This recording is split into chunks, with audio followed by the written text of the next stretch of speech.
Welcome to Keep Calm and Man Up. This week, we are talking about honesty.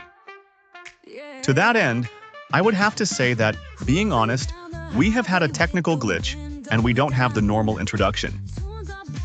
However, it is important to understand that getting a video out on time is a part of manning up.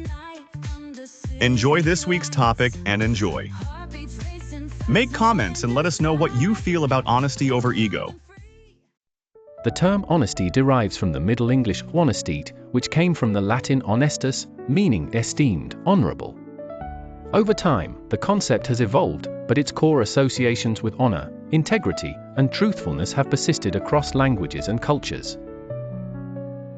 At its core, honesty refers to the quality of being truthful, sincere, and straightforward in conduct. It denotes a lack of deceit, fraud, or imposture. Honest individuals are typically seen as trustworthy, moral, and ethical, which makes honesty a valued trait in personal relationships, professional settings, and society at large. Dimensions of honesty. Personal honesty is closely tied to one's moral compass. It involves being true to oneself and adhering to personal values, often leading to an internal sense of peace and self-respect. It is often this attribute that others see in you that endears trust and friendship. Have you watched someone from a distance and when you've gotten to know them, feel very much at ease and have an innate trust in them?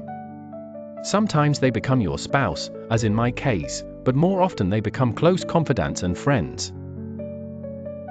If you want to hold your own honesty close, then you'll trust someone with the same goal. Social honesty features more in social contexts, where honesty builds trust and fosters the building of solid relationships. When individuals communicate openly and honestly, especially within a small group, it contributes to stronger bonds and more robust teamwork. In this area, do you jeopardize your personal inner honesty by trying to one-up the others in your group, just to look good? Has that ever been successful? Could a better option be to work as a team to get the job done, utilizing everyone's skill set to provide a better completed task? All too often we let our ego get in the way, and our ego is the worst enemy of personal honesty. Has your ego ever caused you to leave a job you know you could be successful at and enjoyed?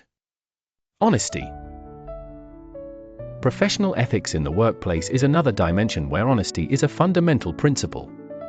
The use and following of ethical practices, even when it is the harder route to drive, has been a difference between long-term success and failure. Organizations often emphasize honesty as it relates to transparency, accountability, and reliability in dealings with clients, stakeholders, and employees. However, this honesty is a two-way street. Employees have as much responsibility in their own actions and honesty. Margaret Thatcher, before she became English Prime Minister, was asked why her style would be better than her Socialist or Labour Party opponent. She said quietly, "You have to be honest, if you aren't, you'll run out of other people's money." She referred to the national economy, but business is the same way. As an employee, if you try to get every last penny and advantage out of the employer, you will kill the company and in so doing, put yourself out of a job. Likewise, an employer has to be fair in dealing with the team or they will leave and the company will die because there is no one to bring in the dollars to secure success. If employers are honest in their dealings, while at the same time, employees work to their best ability, the smooth transition of business life can continue. Honesty on both parts is essential and keeps the business world moving. The last dimension of honesty covers cultural variations. While honesty is universally valued, cultural nuances can shape how it is expressed and perceived. For instance, some cultures may place a higher value on harmony and may prefer indirect communication over blunt honesty to avoid conflict. Sadly, others will see the dollar bill over everything else, foregoing their employees, rules, and even legal emphasis to chase the last dollar. I worked in a hotel where there was a violent murder. Blood stained the carpets and had run through the bathroom tiles into the subfloor. The room needed specialized cleaning which would cost around $3,000. The owner chose to clean it with regular cleaning materials. The room smelled of death, it is a strangely unique smell, but unmistakable. The job paid very well, but I could not and would not stay at a place that was so unethical in how it treated its employees and future guests, as the housekeepers openly said they felt sickened by cleaning it. I chose to quit right there and then, the Friday, 2 weeks before Christmas, and left it in God's hands. That Sunday, I asked the church family to pray after service. Leaving the sanctuary, I felt my stress had lifted and had given it all to Christ. In the courtyard, I was asked by a couple of friends how everything was going, and retold my recent story. One of them asked me to meet with him early the following week. 2 days later, I was part of the Grizzly family. Stand for truth and ethics, put yourself in God's hands, and you will find that situations work themselves out. As a company, success has come when everyone, both leadership and the team, has one clear goal: to collectively work with strong ethics and honesty. Honesty over ego. Earlier, during a short excerpt on social honesty, I mentioned the idea that we need to promote honesty over our ego. In leadership, this idea is essential for fostering trust and innovation. Humble leaders ask better questions and inviting dissenting viewpoints. These leaders will adjust course of a plan if they feel it is needed.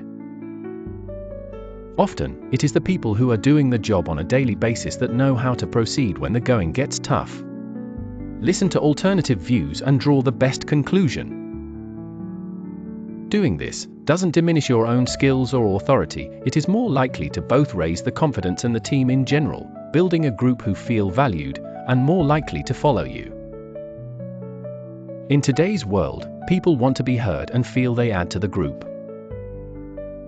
A study produced in the Academy of Management journal found that leaders who exhibit social honesty and humility were more likely to foster engagement, learning-oriented cultures, and high-performing teams. They model teachability, allowing others to thrive without judgment. Psychological aspects of honesty. The act of being honest is also linked to psychological well-being. Studies have shown that dishonest behavior can lead to cognitive dissonance, a psychological state where one's beliefs and behaviors are in conflict, creating discomfort and stress. Conversely, living authentically through honesty often correlates with greater happiness and social cohesion. Parents see the inner fight between honesty and lies in their children every day. We have heard every excuse, cringed at every lie, and seen more deceptive behavior than most prison guards see in a lifetime career. You may choose to stamp it out or laugh it off, but your actions are teaching the child about their own limits. No child is perfect, and even the very best ones don't want to see their parents upset if they have done something wrong. Physiologically, the child knows they did something wrong and know they must be punished. As parents, we have a responsibility to correct the situation. My own view is to encourage the honesty of the child to come out. If they tell the truth, the punishment is way less than if I have to work the truth out of them. Kiddie court within the family has been a surprising parental tool in the fight for honesty. When you are dishonest with yourself, you typically become more grouchy, ill-tempered, and blame others for everything in life that doesn't go your way. This is your conscience inside you trying to justify that you were right, instead of facing the truth. A common phrase is, if you can't be honest with yourself, how can you be honest to anyone? This is very true. People can see through a dishonest person. It may take a while to cut through the layers of deceit, but they will find it. When you have been dishonest with a close friend, what has been the result? Lost trust, lost friendships, lost marriages? Some things can be repaired over time, but this is a hard price to pay, when, if honesty was important in your life, it could have been avoided. Another tough question is, how honest are you in your family relationships? Does your partner trust you fully when you are on the road or away from home? Does your partner want a stronger, more permanent state for her relationship with you? Will you honor your partner or keep stringing her along, finding new excuses? If you can't be honest with your feelings about long-term relationships and marriage, then can you feel justifiably hurt if she leaves you for someone that will give her what you can't? Honesty and dishonesty have their own currency, but each one pays a price, every time. Honesty versus brutality. The last question provides a unique segue into the next section.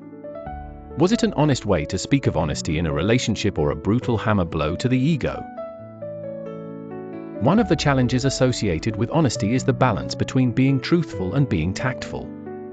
The expression brutal honesty refers to the idea that unfiltered truth can sometimes hurt rather than help. As a result, there's an ongoing debate about the ethicality of honesty in situations where the truth may cause pain or distress to others. In the 70s and 80s, the blunt and brutal honesty regime has since turned to the woke-inclined emotional response of the latest generations. The two types of teaching or parenting have divided the United States on both a political and generational stance.